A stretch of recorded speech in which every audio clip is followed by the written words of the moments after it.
Deixa eu colocar aqui.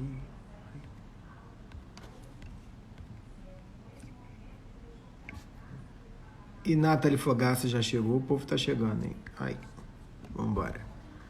Grande Gui Prado também, vamos lá, o povo tá chegando. Hoje, para quem não sabe, vamos ter aqui a grande Monique Evelyn. Tô escrevendo aqui. Não sei se vocês viram, mas a nossa convidada de ontem não, de terça-feira, a Maitê Lourenço, nem tinha me contado, mas ela foi capa da Exame, vocês viram? Eu botei até no meu stories, a gente tá bem relacionado pra caramba, hein? Desafio social. Para quem não estava aqui na terça-feira, desafio não, desabafo social. Na terça-feira a gente eu tô analfabeto hoje, hein? Desabafo social. Aí. Na terça-feira a gente recebeu aqui Maitê Lourenço, CEO do Black Rocks, uma conversa maravilhosa, foi um papo que todo mundo amou, um montão de gente me escreveu dizendo, caraca, a Maitê é gênia, eu amei a Maitê. E aí Maitê não tinha nem me contado, mas Maitê foi capa da Exame, vocês viram? Tá bonita pra caramba lá na capa da Exame. Desafios do Brasil. Ai. Putz, isso aqui é um trabalho do caramba. Tô aqui tentando escrever, mas eu sou muito analfabeto nesse negócio. E hoje vamos receber aqui a grande Monique Evelyn. Monique, que é ativista dos direitos humanos, empreendedora, entende tudo de tudo, é podcaster. Se você nunca ouviu ela lá no podcast dela, lá do... Errei. Vai passar porque eu errei. Ah lá, eu sou um analfabeto mesmo. É desabafo social. Ai, desabafo social. Tá certo? Não, errei, viu? Desabafo. Não, tá certo. Tá certo. Desabafo social, os desafios do Brasil. É esse mesmo. Rapaz, acertei, eu não tô tão burro, não. Desabafo. Tá certo, tá certo. Tô sem óculos, tô aqui querendo fazer aquele que não tem. Grande Monique Evelyn já chegou, pra gente não tomar muito tempo dela. Eu vou já... eu sou... Grande aí, ó. Grande Renato tá por aqui também. Renato, sigam ele. Renato é um dos principais nomes da inovação e do marketing digital no Brasil. É um cara que escreveu um livro muito legal para quem quer entender um pouco sobre essas metodologias de startups, publicado aí pela Planeta, que se chama Mude ou Morra. Então, muito legal, assiste aqui, vambora. Monique chegou, povo meu, Monique chegou, vambora. Estamos aqui nesse desafio para essa conversa maravilhosa com essa grande empreendedora e ativista, que é a Monique. Ai, deixa eu só aceitar ela aqui, e aí a gente já começa.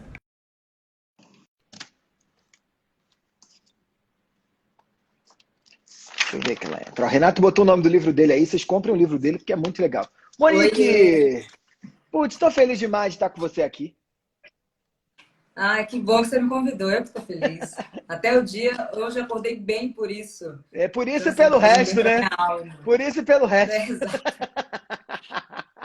Olha, fazia tempo que o Brasil não dava tanta alegria pra gente, hein? Oh, nem fala, foi o melhor presente da manhã.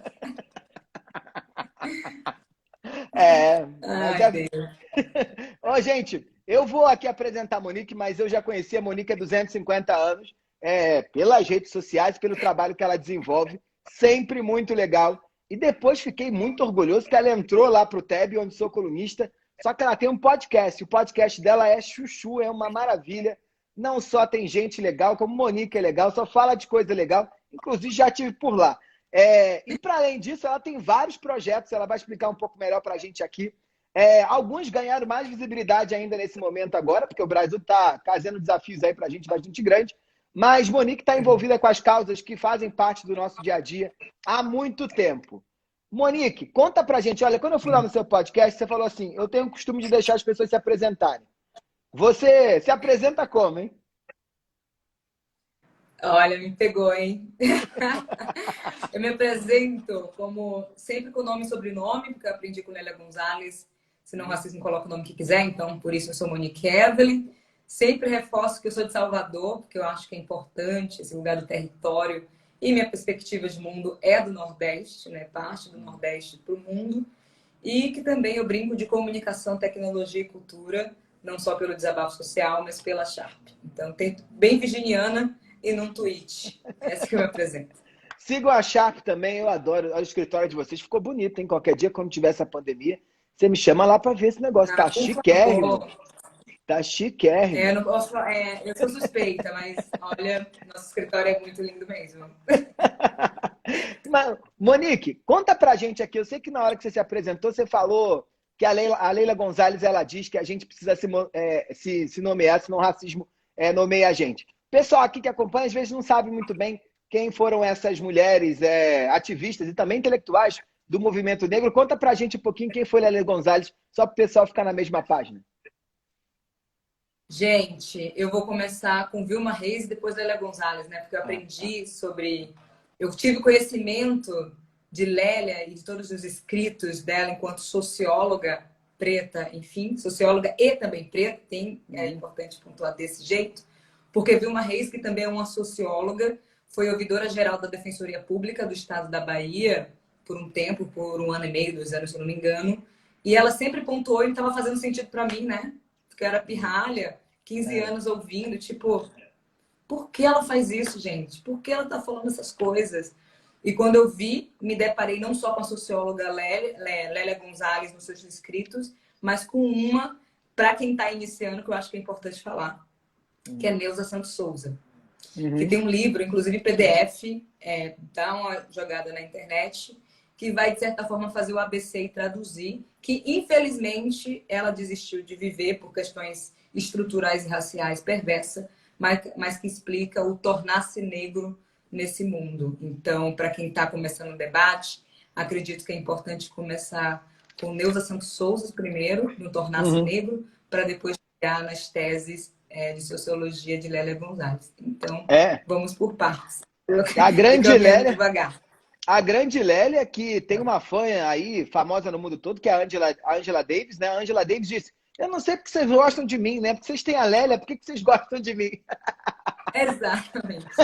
Não, assim, e é esse lugar, né? Porque quando a gente começa a conhecer outras referências, porque as pessoas pegam uma frase lá de Angela Davis e tal, sejamos antirracistas, ou, sei lá, enquanto as mulheres negras se movimentam, o mundo todo se movimenta junto. Então, assim, a gente pega uma frase ou outra, mas não mergulha. Então, por isso que eu tive que falar, tipo, vai com vinho, vai para Neuza Santos Souza, vai para Lélia. Porque, assim, pelo menos é um processo de jornada, é uma jornada, né? Não é assim, da noite pro dia que a gente tem entendimento da vida. E comigo piorou, né? Tem aprendizado contínuo. Então, é isso. Monique, quando eu falei, putz, eu preciso falar com a Monique, não é só pelo monte de coisa que você já fez aí, que é bizarro, porque quando abre lá, joga seu nome no Google, aparece seu Wikipedia. A gente compara a idade com a coisa que você já fez, não faz sentido, né? Você já fez, foi coisa. Mas nos últimos meses, a gente tem ouvido muito falar do desabafo social, né? Que foi uma iniciativa, eu acho que uma das primeiras que você começou a desenvolver, né? Porque estava muito atrelado tanto a sua posição política quanto ao movimento que você fazia lá na Bahia, e depois esse negócio foi crescendo, e hoje é muito mais do que uma ONG, é muito mais do que um ponto de contato, é muito mais do que um portal de educação, pode ser tudo, né? E aí, como é que surgiu a ideia de vocês criarem lá na Bahia o Desabafo Social? Cara, é muito louco, né? Porque todo dia eu penso no início e surgiu muito como um Grêmio Estudantil, por isso o nome, tá? Desabafo Social. Não quis mudar, muita coisa se transformou, mas eu acho que o nome é potente, independente do que venha a ser ou seja. Então surgiu como Grêmio Estudantil, eu estava no 3º ano do ensino médio e entendi o racismo ali, né? Eu sabia que existia, mas a compreensão racial minha e para o mundo, como é que eu falo sobre isso, como é que eu vou manifestar esse lugar de mulher preta na sociedade, foi no ensino médio. E aí, quando eu lancei a chapa do Grêmio Estudantil, foi muito para poder falar. Porque toda vez que eu falava sobre algum assunto básico, assim, sei lá, por que apareceu isso na televisão? As pessoas, fica na sua, tá. Aí eu falei, tá, toda vez que eu toco em raça e gênero, é um problema na escola. Os próprios colegas e professores, uma única professora, agradeço ela, tipo, muito, que foi a Lilian, de Sociologia, inclusive, que foi a primeira a falar assim, do tipo, gente, eu vou ter que ir para dar aula na Universidade Federal da Bahia, infelizmente vou deixar vocês. Aí a galera ficou, né, tipo, pra que isso, nananã. E ela lembrou, para não mais passar na sala de aula alguém me chamando de macaca. Aí eu falei, putz, mano, é ela. Eu entendi agora o mundo. Que bom que tem um professor que não me acha louca quando eu falo sobre esse assunto. E ali virou a chave e surgiu o desabafo como Grêmio Estudantil. Só que eu já estava no terceiro ano, né? Tipo assim, ganhei a chapa do Grêmio. E daí, né? Tipo, tanto faz. E aí, em 2012, já estava, enfim, universidade e tudo mais, e continuei. E tentei fazer com que fosse muito na área de direitos humanos o primeiro passo, tá? Assim, tipo, traduzir coisas básicas. Entender que a gente não tem privilégios enquanto pretos, temos vantagens sociais, que são coisas totalmente diferentes. Vamos continuar sendo seguidos e seguidas no shopping, etc. Mas temos alguns outros acessos que nos permite hoje estar em casa, por exemplo, com a internet de qualidade, com os direitos básicos garantidos. Mas não é privilégio. É uma vantagem social relacionada a direitos, ponto. Então a gente teve que começar a desenhar. Assim. Então esse início foi muito primeiro para romper o meu próprio silenciamento e depois entendi que, tipo, muita gente passa por isso. E isso na Bahia ainda? Isso lá em Salvador ainda? Sim. Bem fechado, num bairro específico, Nordeste de Amaralina, em Salvador. Claro, eu adoro. Já fui Então, bastante ao Nordeste. Isso só começou a fazer sentido para outras pessoas, porque eu saí do offline, né? Antes era o Grêmio, eu ficava na rua tal, mas eu não escrevia, eu não aparecia na internet. Então, depois que eu boto o primeiro blog do Desabafo no Ar, escrevendo as experiências que a gente faz nas ruas, fazia no Nordeste, as pessoas começaram a ler e reproduzir. E depois, sabe aquele... Ai, meu Deus, o sobre do Facebook, que a gente coloca, trabalha... Sei. Muita gente começou a colocar que trabalhava no desabafo social, sendo que assim, eu não te conheço, entendeu? Como é que você trabalha? Eu não tenho nem dinheiro para te pagar. Então ficou meio um negócio assim, confuso para mim, em questão de movimento. Falei, cara, não sei nem o que está acontecendo, mas também não vou parar. Eu acho que tem que trocar o pneu andando. E em 2015, por aí que a gente entendeu que é uma coisa um pouco grande e eu não sei, né? Ajuda, gente, pelo amor de Deus. Então foi assim, esse início. Eu amo Salvador. Eu amo Salvador. Eu brinco sempre que se eu não me aposentar em Cartagena, eu quero me aposentar na Rua do Carmo, sabe assim? E aqui aquele velho meio doido que não fala coisa com coisa. Eu acho que a Bahia é o melhor lugar para gente ser aquilo que a gente quer. Mas, ao mesmo tempo, ela é muito opressora também, sobretudo em termos de raça, né? A primeira vez que eu fui a Salvador foi a trabalho. E aí foi interessante. Por quê? Porque era uma pesquisa que a gente ia fazer uma frente tanto de classe AB quanto de classe BC. E quando a gente falava de classe AB, eu andava pelos bairros que eu conhecia, que era Barra, Ondina, Rio Vermelho e por aí vai. E eu chegava, parecia que eu estava chegando em Porto Alegre, né? Eram sempre brancos, de olhos claros, cabelos lisos caídos nos olhos, né? Era um falo assim, mas rapaz, Salvador é isso, né? E quando eu ia para a classe BC, eu ia parar no subúrbio, Alto dos Coutos, o taxista dizia, não vou te levar lá, eu dizia, você tem que me levar sim. E aí era uma guerra, e aí eu via a Salvador que eu tinha na minha cabeça com muita clareza. E um dos pontos mais interessantes, nunca me esqueço desse jovem, né? Do Alto dos Coutos, que era um rapper. A gente estava fazendo uma pesquisa para uma marca de biscoito que queria entender um pouco como é que era o trânsito pela cidade. E esse jovem rapper me disse o seguinte, eu moro a poucos quilômetros da praia, mas para chegar lá na Barra, eu preciso pegar 4 ônibus do subúrbio na Barra. O Nordeste, ele é um bairro periférico, mas ele está bem incrustado ali no centro, né? Não é o caso do subúrbio. E ele dizia, há uma força para a gente não sair daqui. E ele contando, inclusive, de um trio que a prefeitura tinha dado a ele, ao grupo dele lá de rappers, para tocar no carnaval, mas quando passava pelo bairro da Barra, sei lá se era culpa da igreja ou de Deus, sei lá de quem, mas o som do trio elétrico não funcionava. Na hora que passava pelos bairros novos. Continua acontecendo, viu? Só para avisar que continua acontecendo. Ano passado, vamos falar aí você falou de carnaval, Margareth Menezes, né? Uma artista, uma cantora preta, baiana, que não tem a mesma visibilidade, dinheiro e tudo do que as cantoras brancas do axé.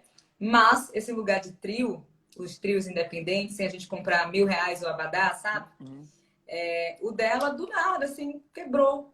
Não sei por quê. Não saiu o trio dela. Por que será? Então, assim, sempre são as mesmas pessoas, o mesmo público. Que, ai, que legal, vai ter trio independente, a gente fica feliz. Pô, massa, um avanço, inclusive, quando não tem corda, né? Tipo, cada vez mais não tá tendo corda, porque, graças a Deus, as pessoas estão fazendo o quê? Boicotando os blocos. Porque não dá para ficar pagando R$ 1.000 em um dia de carnaval. Mas sempre vai dar bug na nossa galera e nunca sai. A gente fica esperando horas, o negócio não sai. Ou então tem aquele negócio chamado fila. Quem sai de dia é a galera estrela do Ocean Music, entendeu? Quem sai muito tarde, que inclusive a galera já está seguindo outros trios elétricos, é a galera preta e os independentes, sabe? Então, Mas a infelizmente... internet possibilitou trânsitos na cidade de Salvador e conexões que não eram possíveis no meio físico, mas do digital dava essa visibilidade, né? E eu acho que o trabalho do Desabafo é um pouco por aí também, né? Super, porque assim a gente fala que trabalha na rua, nas ruas e nas redes, né? Agora, neste momento de mundo, muito mais nas redes, claro. Mas qualquer coisa que a gente fizer online também tem que ser offline, tem que ter um impacto offline, não existe. Galera que faz textão, beleza, continue. Mas assim, a gente acredita que o textão tem que se materializar. De alguma forma. Nem que seja testando coisas. Por exemplo, hoje o Desabafo é um laboratório de tecnologias sociais. É que tem que fazer plataforma 24 horas? Não, gente. Criar soluções para territórios. Ponto. Na área de geração de renda, na área de educação e na área de comunicação. O que a gente faz é teste, Michel. Por exemplo, a gente está muito numa missão de pensar como remunerar a inteligência coletiva, ou seja, inteligência em rede, todo mundo aqui comentando. Para mim, todo mundo que compartilha conteúdo deveria ser remunerado de alguma forma. Não ficar preso aos dados que essas plataformas que a gente sabe que, enfim, usam nossos dados, inclusive o Face App, essas coisas que a galera está usando agora. Mas também entender qual a possibilidade desse futuro do trabalho que é confuso e vai deixar muita gente de fora. Ponto. Então a gente está muito nesse teste do tipo, tá, não vai ser milhões, né? Porque a gente não tem esses milhões, mas a gente consegue fazer micropagamentos. Do tipo R$350, R$1.000, para desafios que tem que ter soluções reais. Eu quero transformar literalmente o textão em dinheiro e o desabafo também em dinheiro. Seja pessoal ou social, mas muito para tentar fazer com que as pessoas entendam a importância de pensar soluções ao invés de apenas denunciar e reclamar. Por isso que a gente manteve o nome, né? Tipo, muda, não muda. As pessoas vão achar que a gente não vamos manter o nome, mas entender que a gente avançou um grande estágio. Começamos decodificando, traduzindo para as pessoas alguma coisa? Começamos. Importante, necessário. Tem o óbvio, muitas vezes tem que ser dito, né? Toda hora, inclusive. Ainda mais agora, nesse país e tal. Mas avançamos nesse lugar do tipo, continuamos decodificando algumas coisas, mas agora a gente está pensando em soluções reais. Desde criar Redes Vivas, que é uma plataforma de atendimento psicológico e terapêutico apenas com profissionais pretos e LGBTQI+. Por quê? Porque sim, né? São poucos os profissionais não precisa explicar mais no mercado de trabalho, né? Atuando, então ganha-ganha. Inclusive, pensando em valores, nem todo mundo pode pegar terapia, né, minha gente? Essa é uma realidade. Estamos com a cabeça lenhadas, acabadas, mas a gente não tem os 400 contos no mês. Mas, dependendo, a gente pode ter uns R$50. Então, esse lugar de, tipo, como é que a gente chega nas pessoas? Se não for isso, como é que a gente altera o algoritmo do banco de imagem? A gente fez uma campanha em, sei lá, 2017, que foi no dia 21 de março, que é o Dia Internacional de Combate à Discriminação Racial. E a gente pensou isso, sei lá, no dia 18, tinha que fazer para lançar no dia 21. E era só para os Facebook, assim, a gente nem pensou, vamos desenhar uma campanha para... Não, a gente criou um vídeo e é isso. Só que estourou, corta, aí o Google liga, a Universidade de Harvard liga, a gente só porque a gente fez um questionamento que muito simples, assim, a coisa mais boba, óbvio é possível, por isso que eu falei que tem que desenhar toda hora, que era assim, quando a gente procura a palavra mulher nos bancos de imagens, aparecem mulheres brancas. Ponto. Tem que colocar mulher negra, ou afro-americana, ou afrona, para aparecer mulheres pretas. E o nosso questionamento não foi assim, banco de imagem, você é racista. Sim, foram racistas e são racistas. Mas era muito mais de convocar. Vamos conversar sobre o seu algoritmo de busca? Opa! Aí a gente conseguiu resposta. Tem uma diferença, inclusive, da forma que a gente convoca e quer a solução. E quando isso deu uma viralizada, e a universidade chamou a gente para fazer, a gente foi para fora, entendeu muito mais sobre algoritmos e inteligência artificial, aí a gente entendeu o tom da mudança que a gente quer que as coisas aconteçam. Entendeu? Tipo assim, é melhor convocar, chamar para conversa, mesmo que na conversa fale, então, você é racista mesmo, entendeu? Vamos resolver esse negócio. Muito mais do que tem cura, isso aí tem cura. Exato.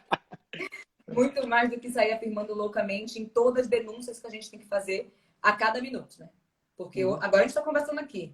Depois, se a gente desligar, provavelmente vai ter acontecido alguma merda nesse país ou no mundo, sabe assim? A gente, infelizmente, não tem descanso. Mas onde a gente vai colocar os esforços para tentar solucionar coisas? Não só o governo, não só o Estado, não só as grandes empresas. Claro. Então, não vai ser tudo. Não vamos alcançar tudo que a gente quer. Mas existem alguns testes e possibilidades, sabe assim? E estamos nessa fase hoje, né? Monique, tem um negócio muito legal que a Fabíola até que comentou aqui agora. A gente está terminando a pesquisa de um livro que eu estou fazendo e ela está me ajudando na pesquisa junto com o Thiago. E a gente estava comparando os algoritmos e tem uma pesquisa que foi feita na Flórida, porque o departamento lá da Justiça da Flórida já tem usado inteligência artificial para gerar a classificação de risco das pessoas. E aí tem um caso clássico que é um jovem branco que foi preso com drogas e tinha tido outros crimes correlatos, e uns bem sérios, eu acho que tinha até homicídio e latrocínio, e um jovem negro que tinha sido pego com drogas e não tinha feito nada. E numa classificação de 0 a 10, o jovem negro tem risco 10 de 10 e o jovem branco tem risco 3 de 10. Né?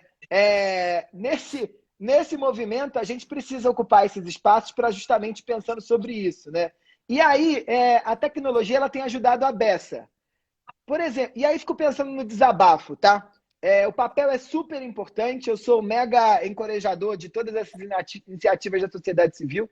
E aí fiquei me perguntando nos últimos dias uma coisa que é a seguinte: se a gente começar a fazer o papel do Estado, o Estado vai ter que fazer o quê? O que você acha que o Estado vai ter que começar a fazer? Nossa, nunca pensei sobre isso, não vou saber responder. Mas a gente nunca precisou tanto. É sempre assim, quando bate uma crise nesse nível, a gente vê, né? Que até os neoliberais, não, porque Estado mínimo, esse discurso. Dinheiro, capitalismo, Estado mínimo. A primeira coisa que acontece é a gente pedir ajuda ao Estado. E o Estado, neste momento, não sabe nada do que fazer. Quando faz merda.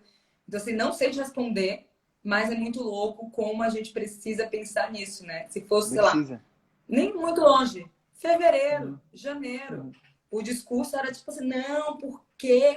E meritocrático, como sempre, né? Do tipo, não, eu consegui, vamos fazer empresas, corta os unicórnios aí da vida. Que na primeira crise, a crise que enfrentaram, gente, a primeira, Michel, ficou revoltada. Porque foi a primeira crise que esses unicórnios conseguiram um aporte de $1 bilhão. Enfrentaram e demitiram mais de 50% dos funcionários, sabe? Ficou assim, caramba, mano, não sabe brincar de gente grande não, porque o negócio não é brincadeira. E recorre automaticamente para o Estado, que nem deveria existir na lógica deles. Opa! Sabe assim? Então, assim, é questão de dias e horas, como o discurso mudou, como as coisas... Eu sempre falo que se eu tivesse uma startup, eu não ia querer ser unicórnio, porque unicórnio não existe, né? Então, esse troço não pode ser bom. É igual investidor anjo, né? Investidor anjo também não existe. Porque não tem como você ser investidor e anjo ao mesmo tempo. Exatamente. Sei bem. Mas, eu não tenho investidores e investidoras, né? Por não serem anjos, sabe? Eu quero falar muito sobre isso. Mas por isso que eu não tenho. Mas nesse momento de corona, que vocês fizeram várias iniciativas, né? Até uma campanha de crowdfunding nas últimas semanas, né? O que vocês viram que foram os principais problemas que bateram lá na porta de vocês, que tem uma rede ultra mega ramificada aí na população periférica, preta e por aí? Muito microempreendedores, tá, Michel? Porque assim, o que a gente viu em fases, sei lá, início de pandemia. Ah, a pandemia todo mundo vai morrer. Esse desespero de todo mundo vai morrer. Automaticamente, a culpa cristã e branca faz o quê? Vamos dar comida. É a primeira coisa. Tipo assim, não tem outra coisa, né? Tipo, ninguém conseguiu pensar em absolutamente nada. O desabafo foi muito atacado, acho que é importante falar isso. porque a gente falou que não iria dar comida, a gente iria colocar o dinheiro na mão das pessoas. Uhum. Ponto. É o que eu tenho mais falado. Tudo bem, R$ 300, beleza, mas ela vai decidir o que fazer, se vai ser comida ou não.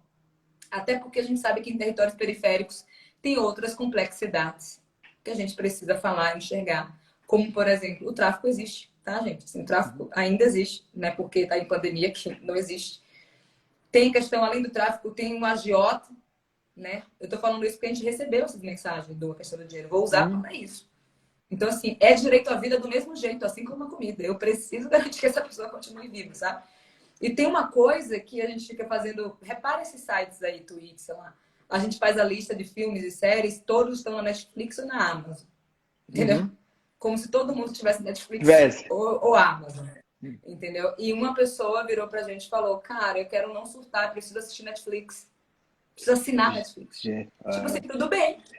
Tipo assim, dá pra 6 meses, a gente dá esse dinheiro pra ela, 6 meses, tudo bem, 6 meses, tudo ótimo. Então a pessoa não pensou na possibilidade de desistir nesse momento de mundo, porque tem uma Netflix, sabe assim? E não é sobre julgar. Ah, mas ele tá passando fome, mas quer assistir Netflix. Ele quer continuar vivo, a pessoa quer continuar viva. Se vai ser Netflix, tá tudo bem.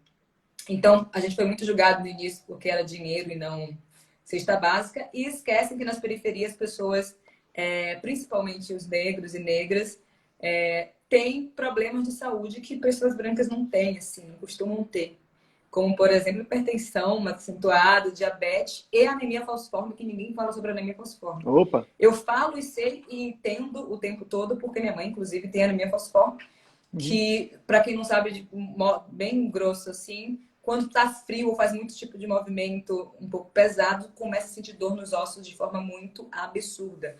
Porque os glóbulos vermelhos, ao invés de ser redondinho para passar no nosso sangue, é como se fosse foice, por isso falciforme também, né? Todo tortinho e dói e acumula e não consegue circular, enfim. Então essas coisas, não posso colocar na cesta básica, Michel, o açúcar refinado do jeito que é, entendeu?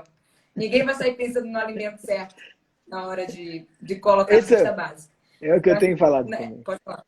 Claro, vai lá, É desculpa. isso, assim, não, o pessoal... Esses detalhes que não são detalhes, quem vive e entende um pouco o contexto vai entender que não dá para ser cesta básica apenas. Então a gente ficou, tá, beleza, mas entendemos que muita gente que participou tem esse, que a gente sabe, a periferia criativa, ponto final, acabou. Então não tinha esse lugar da expressão a ponto de conseguir ser remunerado e remunerada. Então todos são, de certa forma, microempreendedores, independente se tem CNPJ ou não, tanto faz. Mas em alguma área atua e a gente não estava olhando para isso diretamente. Que aí começou a segunda fase, tudo que a gente começou a criar, inclusive agora que a gente sempre falou do crowdfunding, tipo, a gente fez uma parceria que dobraram o valor e a gente vai direcionar em 3 frentes assim principais. Vamos levantar até semana que vem, a gente divulga uma plataforma de educação muito com foco em transformação digital e economia criativa, mas numa linguagem que a maioria das pessoas entenda, né? Porque tem um monte de plataformas de educação, e tanto faz, de gratuitas, inclusive. Mas linguagem, o que é que faz na prática, o que é que a pessoa vai fazer no dia seguinte. Porque não adianta ficar aqui falando e tá. E aí, né? Eu uso qual ferramenta? E os cursos que a gente fez, inclusive, para desenhar o nosso, é muito louco, que colocam as ferramentas que são pagas. Tipo, gente, não, tipo assim, não adianta. Para de fazer essa merda. Então, a gente teve que pensar nisso, da área de educação, financiar. A gente está continuando financiando as pessoas, só que agora a gente vai sair dessa faixa de 350, R$ 500, vai subir um pouco, entre R$ 1.000 e R$ 2.000. Então, a gente está na jornada aumentando os valores e instrumentalizar. A gente está vendo algumas parcerias, desde conta bancária digital, porque a gente sabe que as pessoas são desbancarizadas, sem precisar ficar vendo se a pessoa tem nome sujo ou não tem nome sujo, entendeu? O Brasil quer se recuperar. Não, mas não é o topo da pirâmide que movimenta esse país, né? Só a população negra movimentou 1,7. Falta gente no topo da pirâmide. Se tivesse mais gente, dava conta, né? Pois é, estava funcionando, não estaria nesse desespero de abre ou não abre, não estaria aberto nenhum shopping center e a economia continuaria girando. Então, esse lugar de olhar para os microempreendedores, por mais que sim, existem fundos, tá, gente? Estão rolando vários fundos, colocando os R$ 500, R$ 1.000, tanto faz, mas não numa jornada. Então, a gente não está pensando no agora. Assim, claro, sim, no agora. Mas o que esse agora pode continuar rolando. Então, a gente começa... É porque eu não sei se eu posso falar, eu vou falar. A gente começa até o final do mês a jornada oficial, vamos lançar o link, vai fazer o cadastro e começa até o final do ano e depois a gente continua no que vem. Legal. Então, esse lugar de olhar para o micro... Quando eu falo microempreendedor, pensa no tio da pipoca, tá assim? E a tia do cachorro-quente. Não tô falando da galera de startups, porque isso aí é mais fácil, inclusive, conseguir crédito em banco. Porque os bancos não estão liberando, porque nunca sabem se vão receber E ou se não. for branco, também é Então, mais fácil, né? Branco, startupeiro, Faria Limers, já era, gente. Já conseguiu crédito no banco, nem precisa. Consegue investimento num momento como esse. Todo mundo tá vendo o que está acontecendo, né? Um monte de startups brancas conseguindo bilhões de dólares agora no momento da pandemia. Mais do que vidas negras importam, não é mesmo? Que as pessoas colocam nas redes sociais. Então a gente está direcionando para isso porque a gente percebeu que ninguém estava olhando para isso. E quando olham é assim, é para agora. Coloca aí os R$ 500 e beijo. Gente, empreendedores precisam continuar pagando suas contas, viver a vida. Como é que vai fazer agora, hoje e amanhã? Eu sempre fico perguntando. E o dia seguinte? Quem vai pensar no dia seguinte? Então, nossa pegada está muito no e o dia seguinte, e o dia seguinte, e o dia seguinte. Monique, eu vi no outro dia, não sei se foi um podcast que você estava também, mas ou foi numa live sua, você dizendo que quando você começou com o desabafo lá no Nordeste, as pessoas não acreditavam muito, né? E agora elas ficam, eu sabia que você ia virar isso aí, né? Você ia dar certo, é claro que você ia dar certo, estava escrito que ia dar certo. Como é que... E a questão da... Eu acho que o teu trabalho, tanto na Sharp, quanto no desabafo, quanto lá no podcast, no Fora da Curva, você tem uma capacidade muito grande de ver coisas que as pessoas não veem e também de dar visibilidade para pessoas que a gente não está vendo, né? E eu acho que esse é um ponto importante. E na tua trajetória teve um momento, como você contou, que você começou a olhar para você de uma outra forma, né? Como é que uma jovem do Nordeste Amarelina, e só para quem não entende, é um bairro... quando você vai em Salvador e pergunta para o taxista assim, onde é que é aqui? Ele fala, aqui é o Nordeste, não entre.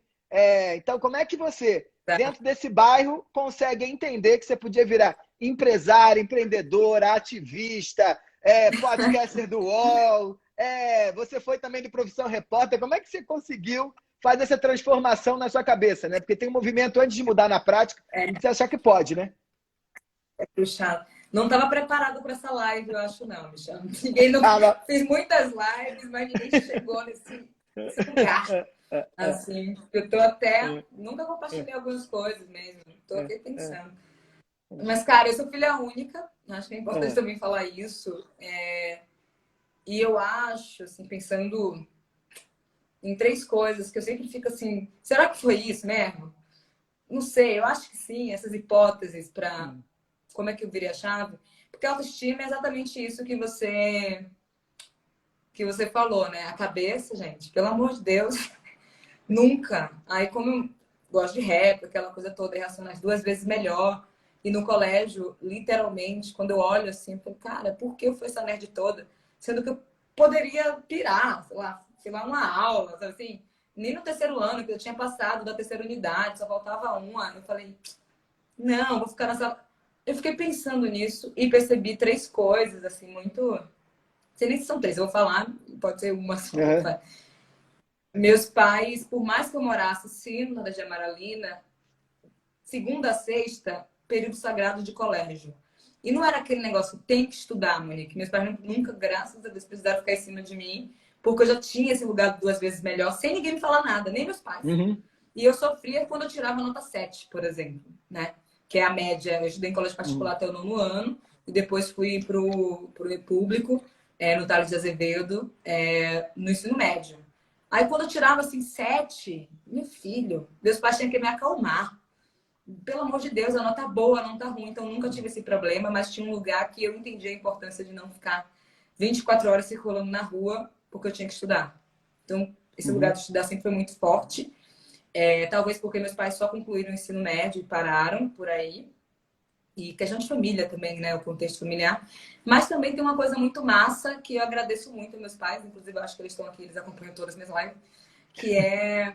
Eu circulava em Salvador, Michel. Eu sempre circulei em Salvador. Sempre tive essa possibilidade do dinheiro no bolso para o transporte que meus pais me levavam. Já então, é um luxo, né? Sabe, você fala Barra... sempre soube. Sim, eu tenho lembrança com 5 anos na Barra. A lembrança mais antiga minha, memória, assim, na Barra, eu tinha 5 anos. Eu falo, caramba, o farol. Aí entra, o farol da Barra entra, gente. Esse, tipo assim, eu criança entrando no farol da Barra. Então, é muito uma construção de imaginário de lugares que também eu, entendeu? Aham, Eu isso não do moro na cacete. Barra, mas assim, eu posso morar na Barra. E Eu se eu quiser ir posso lá, ir em eu Campo volto lá a hora Grande. que eu quiser, né? Exato. Então, eu sempre tive esses nortes, assim, no tipo filme. Me julguem. Assisti todos os filmes de Xuxa quando era criança. Xuxa, eu lembro, Xuxa e os Doentes e não sei o É. quê. Então, eu sempre vivi esse universo sem ser meu bairro, tá? Uhum. Mas tinha uma outra coisa que eu... Por isso que eu falo de dinheiro, eu acho. Porque meus pais sempre me deram um pouquinho. E eu colocava todas as moedinhas, beleza. Mas falava o tempo todo que eu não podia gastar mais do que eu ganho, né? Então, quando eu ia... Como era? Tinha o nome de um banco lá, que nem existe mais, eu acho. Mas tinha cartão pré-pago para os filhos dos correntistas, alguma coisa Aham. assim. E minha mãe colocava minhas moedas nesse cartão pré-pago. Então, quando a gente saía, sei lá, vou no shopping, vou comprar alguma coisa, sei lá, tinha R$ 20. E eu queria comprar uma sandália que era R$ 50. Aí, beleza. Ela falava, tá, você realmente quer comprar? Eu falei, quero essa sandália. A gente vai comprar. Mas saiba que você só tem R$ 20. Logo, se você cresce com R$ 20 querendo coisa de 50, vai ter que sempre pedir ajuda ou pra gente, ou pra outras pessoas, ou pro banco. Então, isso pra mim é muito... Sempre Aham. foi É claro. simples assim. Então, eu falei, caramba, eu não posso gastar mais do que eu ganho, senão ficar com dívida em banco. Tanto que, assim, minha galera, enfim, alguns amigos, pessoas da minha idade, eu tenho 25 anos hoje, tem dívidas como, sei lá, mano, gente de 100 anos. Eu não sei o que é dívida na minha vida, Eu também entendeu? não. Eu não sei, não faço ideia do que é ter dívidas, nome sujo, essas coisas, muito pela essa memória. Do tipo, independente, se você ganha R$ 1.000, R$ 100.000, 1 milhão, você não vai gastar 2 milhões, né, Monique? Pelo amor de Deus, desde maluquice. Então, eu acho que essas duas coisas foram bem fortes para mim. E, claro, a educação de forma geral, mas eu sou viciada em livros, né? Por conta de minha mãe, que sempre me deu livros. Meu pai chegava do nada de presente, sem ter datas comemorativas, entendeu? Não precisava ser meu aniversário, Natal. Tinha um livro. Então, Uhum. eu sempre olhei para o livro querendo estar. Esqueci o nome de um, mas tinha uma história que do nada passava em Nova York. Eu só queria saber onde era a merda de Nova York. Porque tinha um Maravilha. nome lá, Nova York. Aí eu falei, eu vou para Nova York, entendeu? Não sei nem onde é esse negócio, mas eu vou para Nova York. E tudo para mim, em questão de casa, decoração, era muito mapa. Tudo tinha É. que ser mapa. Porque eu queria me identificar no globo, sabe assim? Isso aqui é Aham, Nova eu também. York. Assim. Ah, então depois eu vou para Belém do Pará. Então o professor de geografia falou que existe Mata Atlântica não sei aonde. A Amazônia fica aqui. E foi muito de sonhar, eu acho, sabe? Porque, Aham. infelizmente, eu perdi muitos amigos, tá? No Nordeste, tipo assim, muitos. Que estudaram comigo, inclusive, e não puderam sonhar, não tiveram essa possibilidade de imaginar uma realidade que seria possível viver. Assim. E eu sou muito essa pessoa otimista do sonho, né? Por mais idiota que isso possa parecer, eu sei que sonhos se realizam. Independente, coisa besta, assim, esse negócio de Nova Uhum. York, independente se eu vou viajar para Nova York com 20 anos, mas meu sonho era de 6 anos de idade, né? Claro, Ter claro. um lugar assim, de, de imaginar, gente. A gente perdeu esse lugar da imaginação na primeira infância, quando mandaram a gente calar a boca, quando a gente perguntava por que o céu é azul? Não poderia ser rosa? Sei lá, sabe Uhum. assim? Essas coisas Uhum. básicas da primeira infância que a gente perde quando cresce. E eu Aham. tô falando isso, mas todo dia eu tenho que falar isso pra mim, Se entendeu? lembrar, né? Do Claro. tipo, Monique. Sonha, Monique. Sonha. Putz, ai, Michel, você me pegou, viu? Vou te contar. Mas é isso aí. Ah, desculpa. A Steph, tá todo mundo amando aqui. A Steph, a Bárbara da mesa já passou por aqui. A Steph tá dizendo que também a Steph é uma jovem que trabalha comigo. Ela, a família dela é toda da periferia e ela batalhou pra caramba. E ela já conseguiu fazer coisas que a família dela jamais pensou que ela fosse fazer. E eu acho que ela é um exemplo também. E ela tá dizendo que se inspira muito nessa história. Monique, nas últimas semanas, depois da morte do George Floyd, quando o racismo voltou a ser moda no Brasil, porque agora tem assim, né? Tem ondas, tem hora que ele sai de moda, tem hora que ele volta de moda, porque não é um negócio que faz importância, não tem muita importância aqui mesmo, né? Não é uma questão Sim. nossa. Então, mesma forma que chegou o WhatsApp aqui, chegou o racismo de novo nas últimas semanas, e a gente viu vários influenciadores e pessoas brancas dando espaço das suas redes sociais para influenciadores negros, né? Então, o Paulo Gustavo deu para a Djamila, lá uma semana ou um mês, se não me engano. A Astrid Fontenelle também cedeu o espaço dela. E o Fábio Porchat cedeu para a Nina Silva, que fez uma onda de talk shows com vários empreendedores negros. Qual foi o fenômeno que a gente observou? E até vi você falando no Twitter sobre isso. Cai a audiência drasticamente e o povo perdeu seguidor. Eu estava assistindo um dia a Nina com França, que é um grande escritor, teatrólogo, maravilhoso, professor sociólogo, e os comentários racistas correndo aqui eram de quase vontade de socar a tela do celular, né? Fora os comentários misóginos também para a Nina. Como é que você entende isso? Assim? Por que o povo não está acostumado a ver preta e não quer ver? O movimento era para eles se acostumarem, né?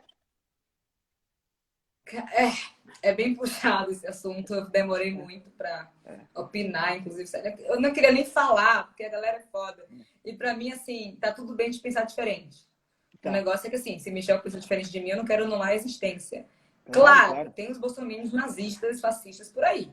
Aí não, mas assim, pensando nos nossos pares, tá tudo bem discordar e concordar, e beleza. Eu comecei também, eu estava muito próxima desse movimento, assim, e eu acredito que sim, vozes negras importam. Não é sobre isso, não é sobre as pessoas pretas, nunca. Claro. É sobre essa branquitude que, tá, beleza, tava fazendo muito sentido algumas coisas. Alguns pagaram algumas pessoas pretas e profissionais pretos para falarem, que eu acho massa, tal, até porque, né, muita gente tem trabalho por aí. Mas tem um lugar que, assim, visivelmente... Resumindo, eu já sofro racismo nas minhas próprias redes, sabe, Michel? Na vida, na rua. Aí eu vou ter que me deslocar para a rede de uma pessoa branca que nunca me enxergou. Tiveram pessoas que nem sabiam da minha existência, nem me seguem. Aí mandaram um direct. Eu vi que não me seguia. Não, mas seria muito importante para você. Mas por que seria importante para mim? Mano, você nunca falou nada na vida, na história da sua Globo, entendeu? Nunca. E aí você vem... me manda uma mensagem dessa, sabe? Eu acho que dá um Google lá e aparece meu nome.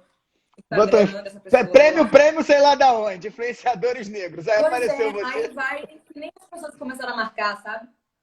Eu fui ver todo mundo que me marcou. Eu falei, eu não tô louca. Essas pessoas nem me acompanham. E fica me marcando. Então tem um lugar que, assim, a gente vai intensificar o racismo num lugar de fragilidade que a gente está vivendo no mundo. A gente está isolado. Entendeu? Não estamos trabalhando de casa, estamos tentando trabalhar em momento de pressão e isolamento. Não é home office o nome disso, entendeu? Home office eu quero ter um mínimo de sanidade e estrutura para isso. Agora todo mundo está no susto. Então tem uma diferença aí também. Então a gente está nesse lugar de mais fragilidade, porque toda hora assassinam um dos nossos. E ainda eu tenho que ter o esforço da minha intelectualidade para argumentar e ficar lendo os comentários racistas que eu não deveria estar ali. Cadê não sei quem? Cadê não sei quem? Sabe? E você vê que parece que é o fã-clube, né? Assim, que bom que a gente tem enquanto comunidade preta. Algumas pessoas que acompanham. Então parece que é a mesma galera preta que vai lá para dar uma força, para dizer, tipo, tô aqui, entendeu? Tamo junto. Tamo junto, Michel. Tamo junto, Monique. Então, assim, não faz muito sentido. Eu mesmo tô em outra estratégia. E eu sempre falo, por que tá ocupando? Fala só o porquê. Tá tudo bem. É para ganhar seguidores? Tudo bem, não precisa falar para as pessoas, mas assim, entenda você que é para isso. Se é para ganhar seguidores, utilize a estratégia, inclusive, de um tema que as pessoas queiram sem ser o racismo, porque a gente não ganha seguidores falando de racismo. Entendeu? Porque a galera acha que a gente é mimimi. Mimimi é uma onomatopeia. Isso é aula de português, não é aula de história. Então tem esse lugar, assim, de tipo, de entender algumas questões. E no meu caso, assim, tipo, pessoas que eu admiro, você, por exemplo, eu aceitei. Ou então portais, tipo, Quebrando Tabu, para falar de prosperidade, sabe assim? Outra questão, o povo quer que eu fique falando, não, mas tem poucos pretos na empresa. Eu falei, joga no Google. Você não gosta de Harvard? Fala inglês e não sabe ler a Universidade de Harvard. Sabe assim? Então tem um lugar do esforço. Eu já crio conteúdo para mim, eu tenho que ter um podcast, eu escrevo, eu tenho meus próprios redes. E para quem cria conteúdo e está ocupando, coitado, lá, às vezes de outras pessoas, eu trabalho em triplo, assim, sabe? Porque não está reproduzindo, só está divulgando que vai estar na rede da outra pessoa. E não consegue nem ter resultados para a própria rede, assim. Quero que me contrate, entendeu, Michel? Me contrate. Opa, eu também, eu tenho falado isso. Você fala bem. A minha parte eu quero em Nossa, dólar. mentira. Pois é, só isso. Não é pedir muito diante de todos os contextos da história da humanidade, entendeu? Mas tudo bem se a pessoa quer continuar, assim. Tem gente que tem o discurso lá de educar pessoas brancas e tal. Eu tenho meus momentos, entendeu? Tipo assim, tem momentos que eu tô conversando. Mas também não precisa testar minha paciência, sabe? Não precisa apertar muito, não aperta, menina. Eu tô conversando com você. Aí tem dias que eu acordo, vamos marchar, Mandela, Martin Luther King, né? Tá bom. Aí eu lembro, não, Angela Davis, Pantera Negra aí, hein? Vou dar um ataquezinho nessas pessoas aí. Então, assim, ninguém é só uma coisa só, mas a branquitude adora me pegar nos dias que eu quero ser Pantera Negra, entendeu?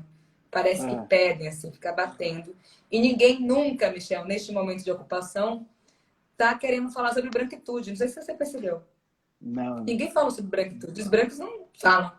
Não se racializam nunca, só fazem hashtag e eu fico preocupada. Enquanto a gente ocupa, se eu for ocupar lá a celebridade, o que a pessoa branca vai fazer? Tá tirando férias, é? Porque a gente que tá continuando trabalhando mais, entendeu? Pensar cansa, gente. Não é do nada que a Eu gente... pensei exatamente isso. Eu falei, mas que modo, o moço levou uma semana de férias, né? Ficou sem postar nada. Tudo que eu queria era Exato! não postar nada. Não sei se você também. Tudo que eu queria era ficar uma semana sem postar Nossa! nada. E tem um lugar da equipe, né? A gente É, sabe que é, celebridades, essa galera grande, é. tem equipe. Uhum, Então, o dinheiro que deveria ir para a equipe, lá para monitorar redes, deveria ir para a mão, sim, das pessoas pretas. uhum. Porque quem está cuidando da rede durante uma semana e um mês é a galera preta. Isso já é o salário, entendeu? De social media. Mais de social media, Claro. que a gente tem que pesquisar muito. Não é só fazer um post e dizer que é legal. Tem que interagir, tem que ser legal. É, Tô fodida hoje, mas tenho que sorrir numa live porque eu marquei a live. Tipo assim, mano, não, não é, dá. Então, para mim, sim, vozes negras importam, tem que continuar rolando. A gente precisa de visibilidade, mas visibilidade não paga as contas. A gente está vendo os empreendedores que a gente admira, que sempre saíram em capas de revista, sempre tiveram na mídia mesmo, em holofote, e hoje não tem dinheiro, entendeu? uhum, Eu quero continuar sendo ativista com dinheiro, contratando pessoas, Michel. Eu quero ser ativista de barriga cheia, porque, inclusive, eu penso melhor para fazer as coisas uhum. acontecerem. Então, por uma outra lógica minha, muito pessoal.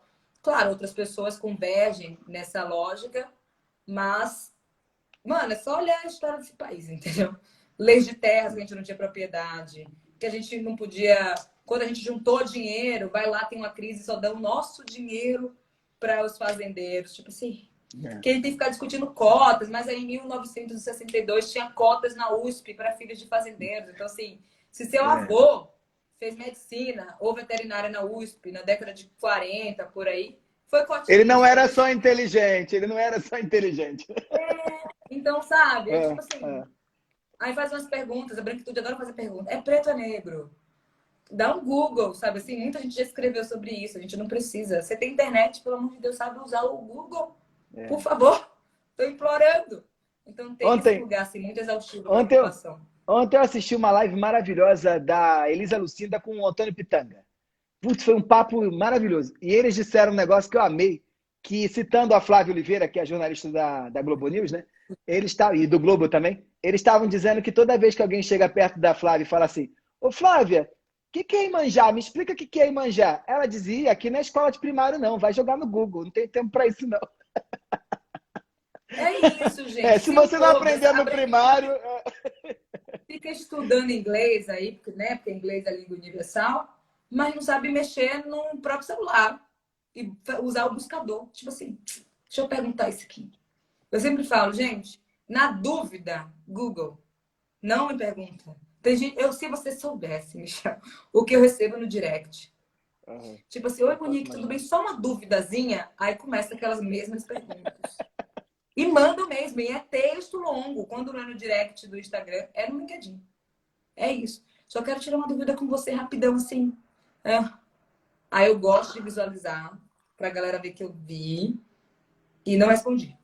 Pronto. É, Que é já, um sofrimento quando visualiza e não responde, né? Tipo, tô vendo, é, mas assim, não vou parar pra responder, não. Não dá, gente, não dá. É muita mediocridade, sabe? Não nem se é. esforça, não tem nem disposição. Tem que ser a mesma disposição para ficar tentando fazer, entrar nessas universidades de fora. Ai, consegui passar. Sim, vai estudar a história do Brasil então, velho. Não fica me perguntando, não. Ai, cansei, desabafei. Monique, muito obrigado, hein? Olha, eu queria dizer aqui para todo mundo que já pensou que alguma coisa que a gente conversou aqui era mimimi, eu vou ficar com essa frase, assim, não é aula de português, é aula de história. Isso é muito bom. Obrigado demais, hein? Ah, obrigada a você, Michel. Você até tocou em assuntos que ninguém tocou, fiquei meio mexida, tô meio aqui ainda pensativa. Mas eu acho que foi importante revisitar esses lugares, né? Por dentro, Uhum. assim. É Putz, isso. mas muito obrigado. Obrigada. Olha, pessoal, segue a Monique, porque eu acho que todo mundo aqui já segue, mas por favor, você tem que seguir a Monique, porque ela é maravilhosa. Mas mais do que isso, olha, segue ela no LinkedIn e escuta Fora da Curva. Fora da Curva é o melhor, e aí tô revelando, o melhor podcast do UOL. Os outros são mais ou menos. O Fora da Curva é o melhor, hein? Todo só leva gente legal, papo Arrasou. legal, conversa legal. Tá bom? Louca Beijo, muito nessa. obrigado. Muito obrigado, Obrigada, hein? Michel. Fica bem. Sinta-se Você abraçado, também. gente. Tchau, Tchau, tchau, tchau. querida. Meu Deus, você viu? Só papo maravilhoso. Olha, isso aí, ó. A Ciene está dizendo aqui para a gente seguir o TED da Monique. O TED, a Monique já fez vários TEDs, mas joga lá, Monique Evelyn TED. Você vai ver o TED dela, que é um chuchu também, uma maravilha. E ouça o podcast, tá, gente? O podcast é muito bom. Chama Fora da Curva.